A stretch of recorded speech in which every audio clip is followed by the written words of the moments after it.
Ieso.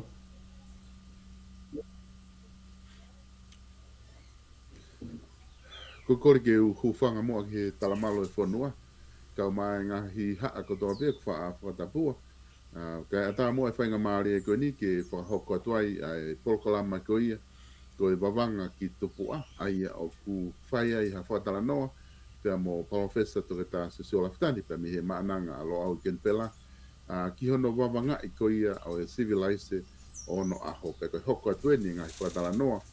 Ki he ngahi Polokalama ko ia na ma whakahoko atu ki mo atu. O whekau ati pia mo ngahi fakakaukau ko ia ki he whananga. Pia mo e sio whakalotu. Ka i he aho ni te ma talanoa atuai. Pia mo talofesa i he maho inga ko i he fakakaukau ko ia o ku iloa ko e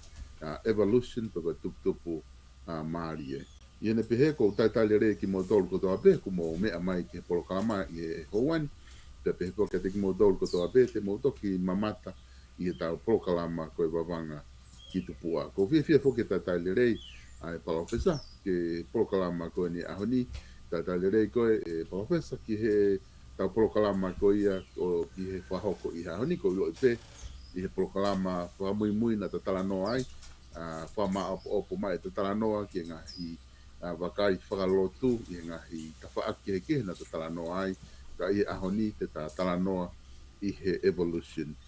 Ko i hene pehe ko tuku atu ke te koe whainga maari e palofesa ke kamata e ta Polokalama. MALO pito e solo tonga pia ko whawhitai pe i he ma'u whainga maari e taukei ma'u ai mo ui pia ko whamaro atu i o ma'u whainga maari e whoki ke kei hoko atu e tau Polokalama ko ni Vavangakitupu'a. Pia ko whamarumalo atu he talamalo e whonua lo tupe moe ako kai hoko atu e tau Polokalama sola mahalo ko e konga ani hono nima pe ono pia ko e ta haueni e tonga tau mai eni ke ta talanoa ki e kamata ke ta ala ke ngā i wakai whakasaya nisi. Nā ta au si hanga pe o hulu i ki moa,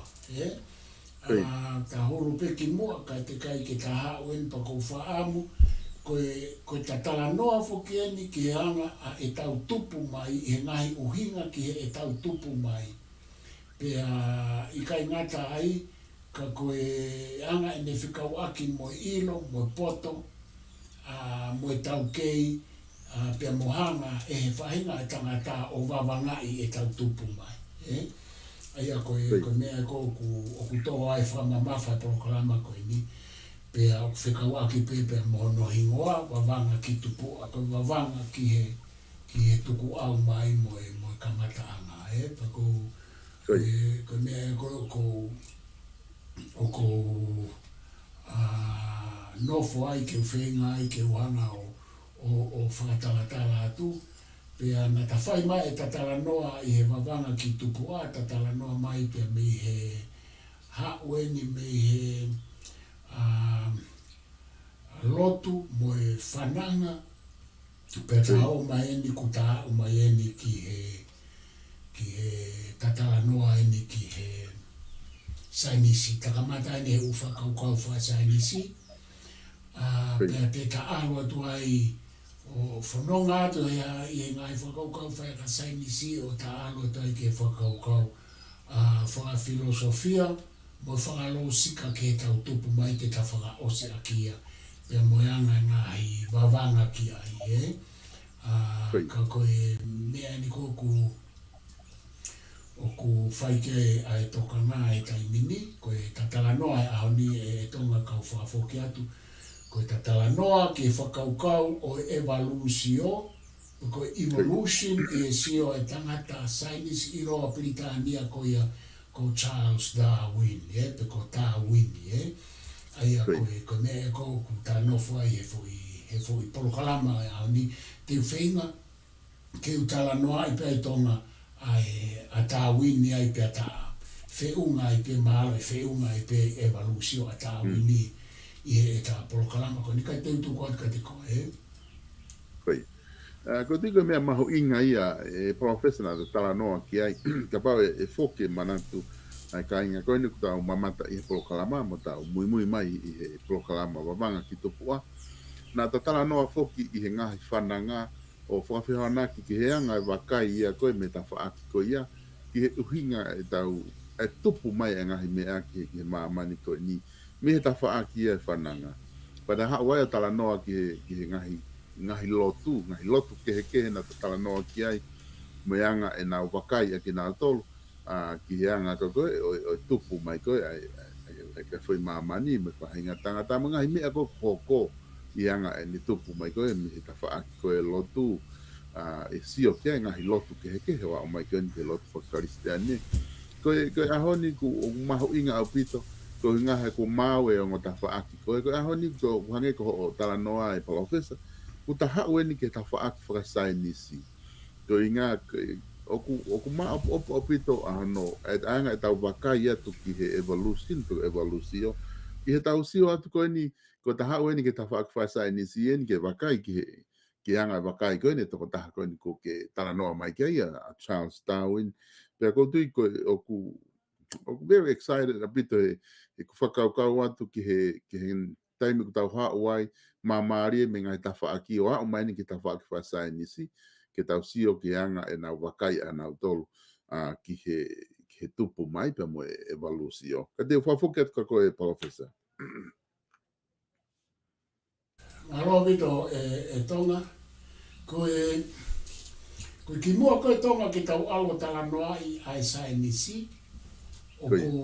ko whaamu pe ke utoihanga o ato e uhinga o sai nisi he ko uhinga e iai pe ne ke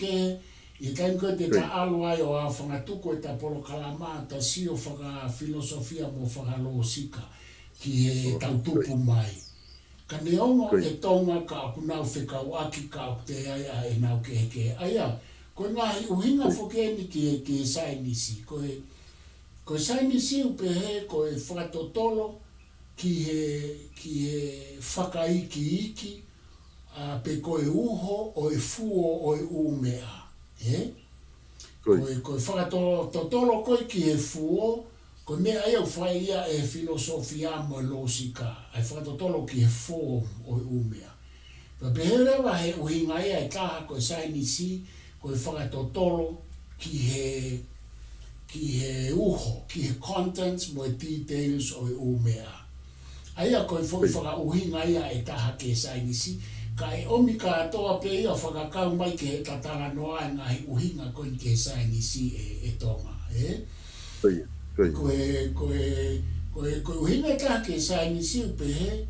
ko ne whakatotolo ke ngahi mo o ni mea pe o malawa ke ta wau ki ai he ahoni ka e toi malawa pe ke liliu pe mao e ngahi mo o ni mea ke he ia he kahau aia koe ne felave'i pe mo fakakaukau o whakatotolo ki he uho he koe whakatotolo koe ki he fuo ia koe fuo o a whainga mea ia o ku alu e whainga whakaukau koe aparato koe ki he utopian ke world of forms ke utopian world utopian society aia ku hinga ia koe ngahi mea ia koe ata ia o e fuo ia o e mea o ku iloto katakito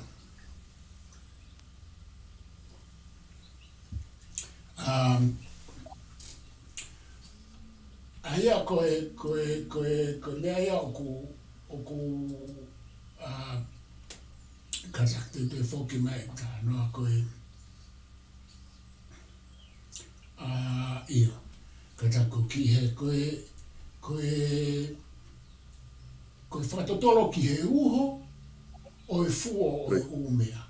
He koe fuo e umea o whaatu umau pe ia o i kaike he whaaririu ia pakapai ririu mamari ka koe uho koe whakaiki ki. Pa koe uhinga koe fo uhinga koe ke saini siu pe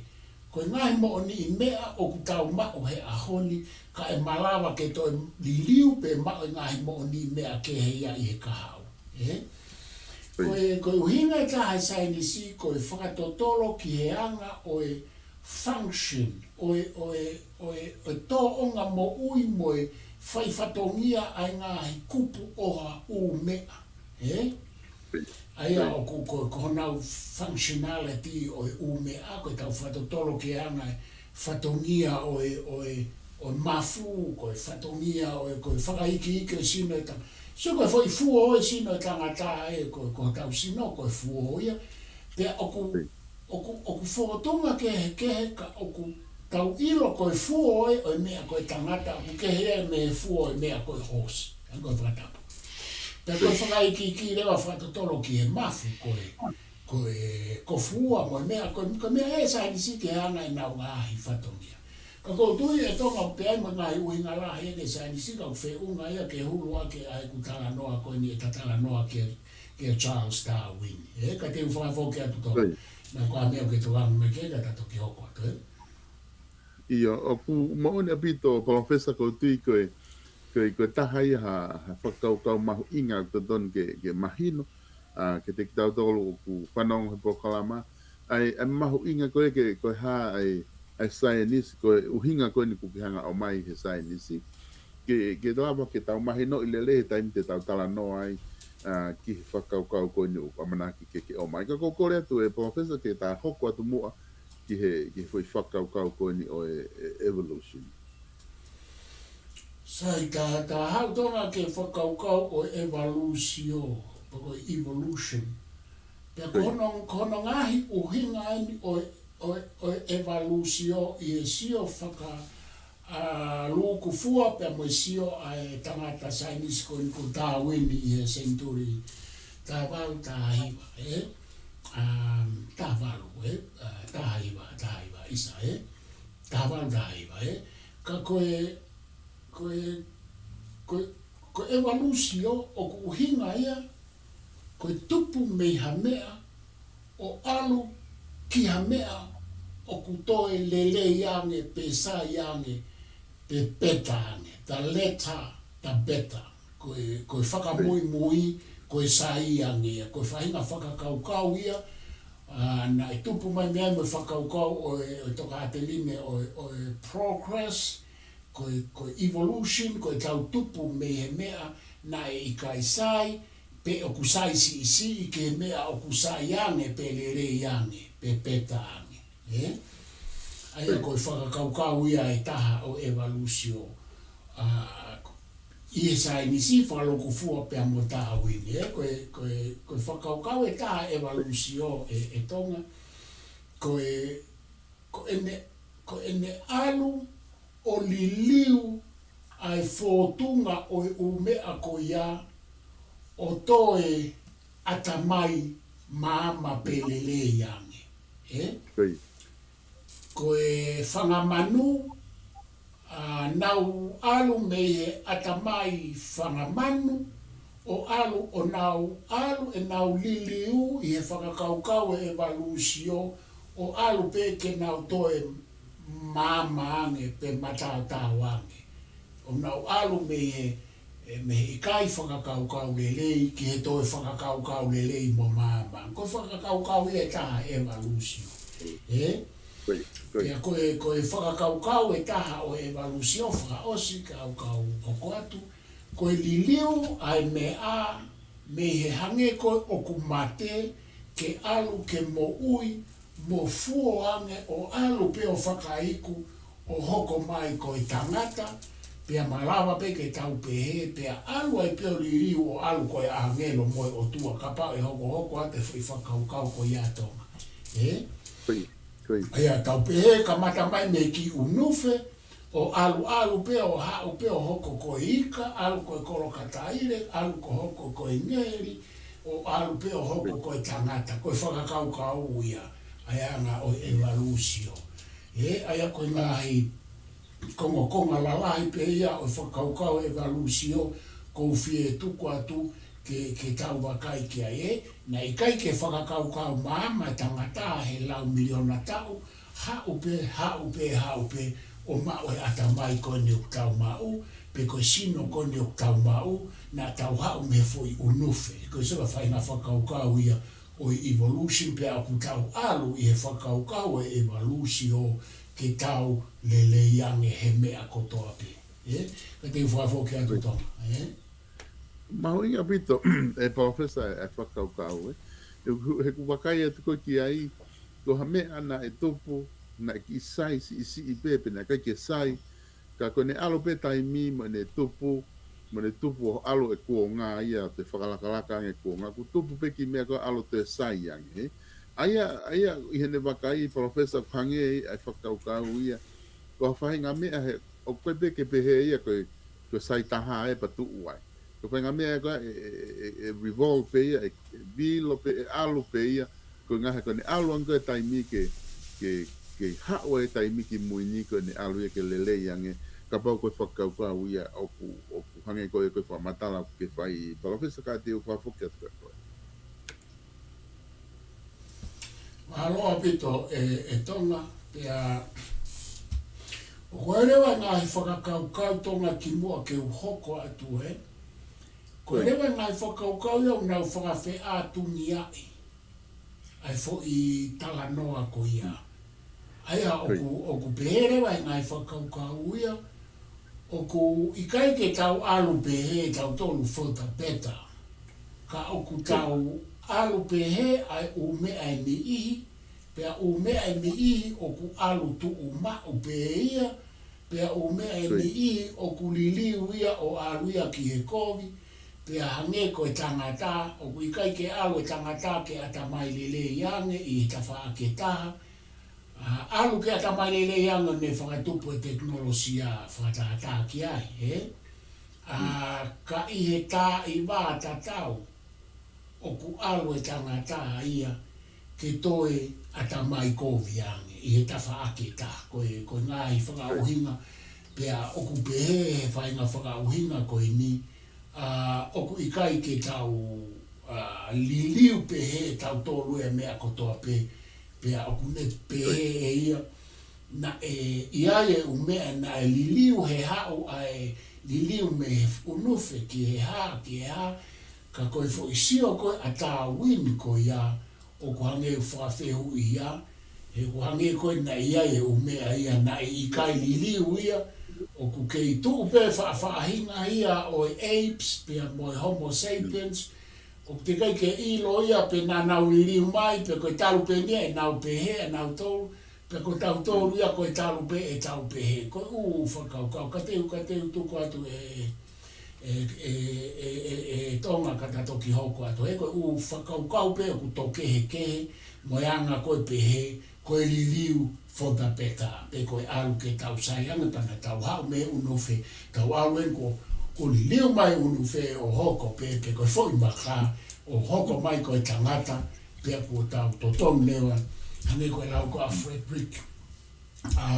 Nietzsche o tau alu tau tolu ia pe te tau alu ka tōro tōton ke tau alu pe e whakakalanga tau alu pe Superman koe ma'u whukai whakaukau koe Superman ai tala noa koe ia koe a Salatusa koe a Solo Star koe a ta noa koe a Frederick Nietzsche me kau filosefa ke ka te tuku atu taunga koe ki mea pe ko whemau ke tāna ke tuka tato ke hoko Aku mahu inga e whakaukau i he tau wakai ki ai e profesa ka hinga whoki he tala noa whoke ai whakaukau koe ni ai ni koku ta osi kamata ta siri mai whakaukau ki he ne kamata me he ki lele si o hao ki he lele yang pa hange ko ni ko ke whakaha mai ko i he mea. Ai ko tawa o mai ni ke tai nimi ka pau ko atunga ia ko hauia evalusia ko ha o me heo aloa o mai ni ka tau to tangata pe aku mo ni e fa matala ka e au ia ka taimi te tau alto tolo o Superman ba maha ka o se Superman to ko ha fa ngamea e hoko atu ki ai fa nga evalusia ko ia he ka ko fakakaukau foke e taha ko te mahu inga ia ho fa matala ko ni ko ni kuna tra mai na tolo ko ke pehe me a ia o ko ke na tula pehe ia ke tau tupu mai me ki foi maka pe po ka pe ki foi uria to Hawaii pe tupu pe o wale pe te tau pe ki tai ko ri pe ia ka tau sio foke ni pa fesa ki ke fainga fakakaukau ko ni pe ko hai ai fahinga me ana ni hanga o oange ai fahinga fakakaukau ko ni ki ni I ko ni hange ko Darwin pe ko hai fahinga me an makatuunga I whaka wavanga na ne na makatuunga ne nofo fakakaukau he ko ngā tau sio tonu pe practical he life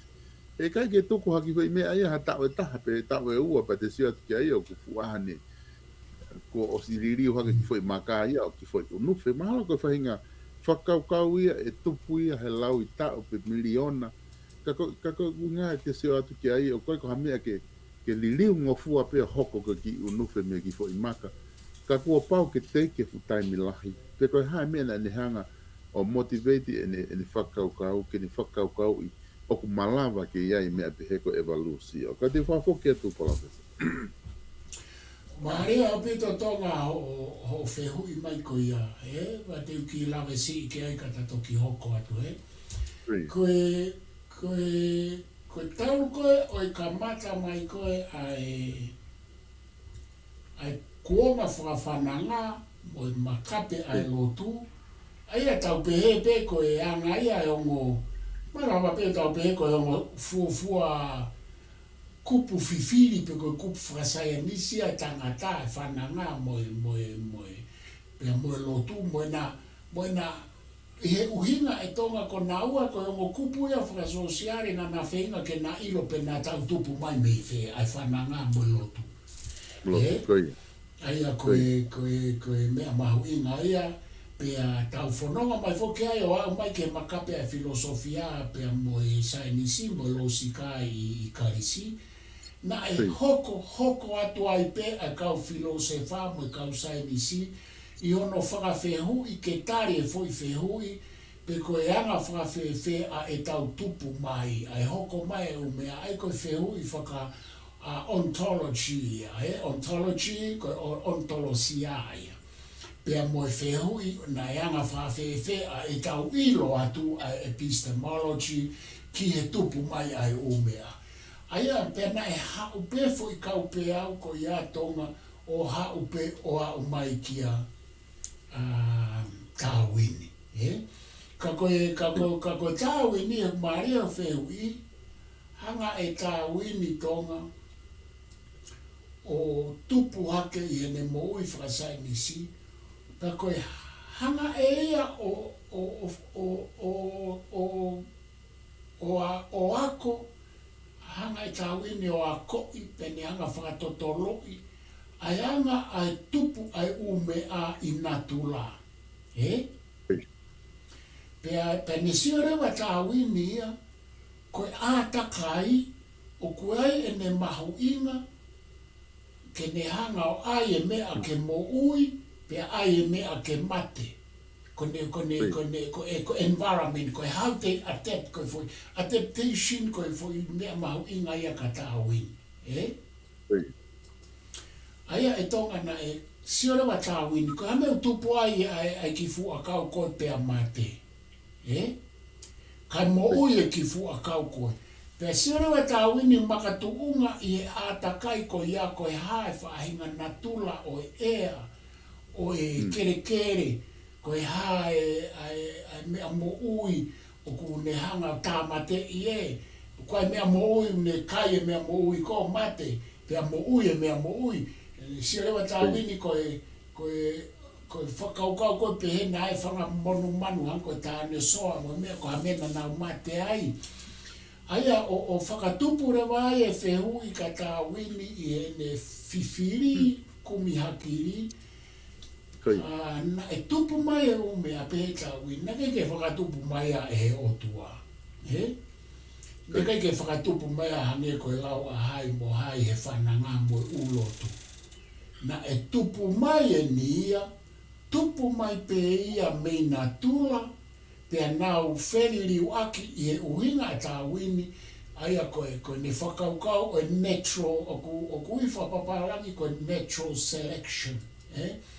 Ka koe ne tala noa whogeni koe ne vavanga ni Tonga, mo e ne fifiri, ai sainisi, tangata sainisi koe ni.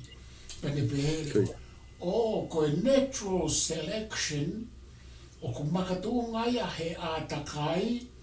makatuunga ia ko whe monu manu e mālohi, pe ne hangareo whakotu e ne foi kupu irea, ai koe kupu irea mahu inga e ne ua, koe natural selection, o ku hanga pe e he kuki a natula,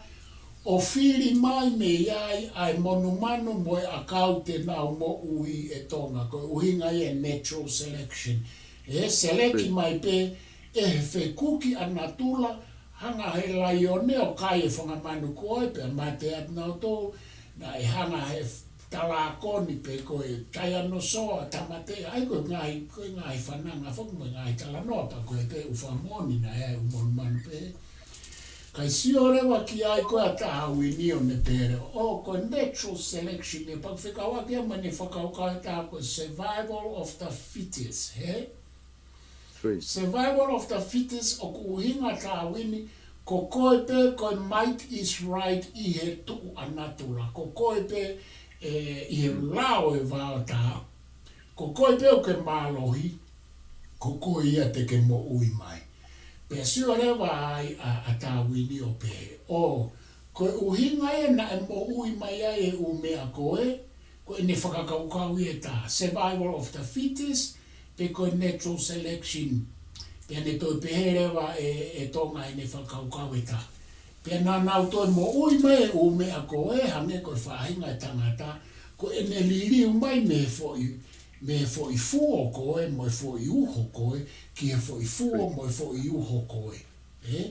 Ka ke sio Tonga ke kau whaoska e tuku atu. Nai a poini mauinga na ke hanga o mai na ke pehe. Na e anga whawhewhe ke tau ilo o ku tau liriu mai me e homo sapiens, mo e homo erectus, mo e homo hafua honau whaahinga o tau liriu mai. Te tau ilo whewhe e tau liriu ko haina ne hanga whakasio he lao e tau e lau awhe. Pe na a tau liriu mai pe tau tōruia whaahinga e tangata. Ka koe anga ia koe ai sio koe a tā wini. Pana ne om whake whakamooni pe he, na e kakai na nau nofo nau tōruia, hange koe homo sapiens he, homo habilis he, koe uwha ahinga ke, koe homo ne tā left he, mi alu pe he, aia koe ne tala noa, na nau maafuri mai ka mata ke nau hanga whao e umea ngā aue ai u tools, technology, nau hanga whao ngā e wheitu, ka ke nau kei nofo ana, koe hanga ia koe e ne hanga sio. I pena ia I pe kakai pe hepa, koe pe kakai o kei mo ui. Koe toe e nia, ai whenga mai rewa ai DNA, genetic science, te tato ki alu kei koe Big Bang Theory, u whakaukau ko ia, ai au nau whenga mai ke nau wau mai pe, ku nau whekau aki mai, ke whakamoni na tau ririu mai I he whainga Vavanga mo ilo mo poto mo taukei koe tānoa ke a tau ini.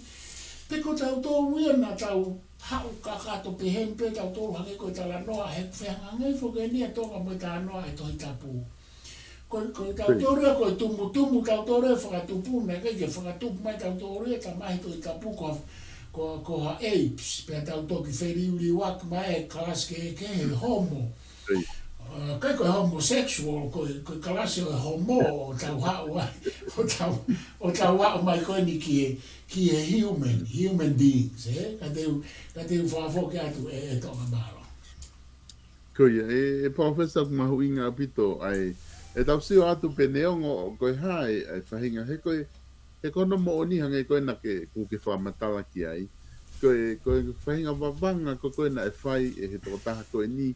Pea makau tangata he ngahi mala ke he kehe. Koe whahinga wavanga koe ia oku mahu inga he koe inga ku hange ia he wakai atu. E ku hange pe foke tau siu atu ki ai e professor he taimlai.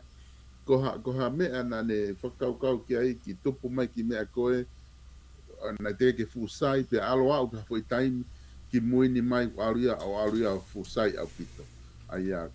tau sio le toko na fotunga ke heia au pito ia mosai. Ai a ko tau sio atko ki ai me hange pe ka fainga fury ko ni ko o kuna ngawe ake e he ka a filosofa ilo ko ni ta wako mi ai i ngai ahon. Ai a ko fainga ki ni a kona na fakakaukau ko ki ai ko mea ia he taimi ko ia pe aku toku hatu unga tu lewa alo atu ai kau filosofa ki mui na atu te sio atu ki ai pa na wakai pa na haurewa o te whakalakalaka e nau tolo ngahi ilo ko ia ma ngahi wavanga ko ia te sai ange ia i he ngahi ahoni. Kaku mahu inga pita whakamatala ko ni ke o mai e professor kaku kupeke whafoke atu peke ke hoko atu pehe i he theory ko ene a Darwin ko ngā ke te mahino lele ange ki kau whanongo. MALO pito Tonga koe mea rewa o ku asma ina ki hanga whaka asma koe ane nā i Tonga. O ku whepaki e ni pia mo e tau tui whakakaristiane. Koe whehanga hangai e nia o e tau tui whakakaristiane. Kai ke, tuku ato e whehanga hangai ko ia. He koe whehanga hangai lahi, ko tau tolu ai tumu mo e tau potu taha ai mea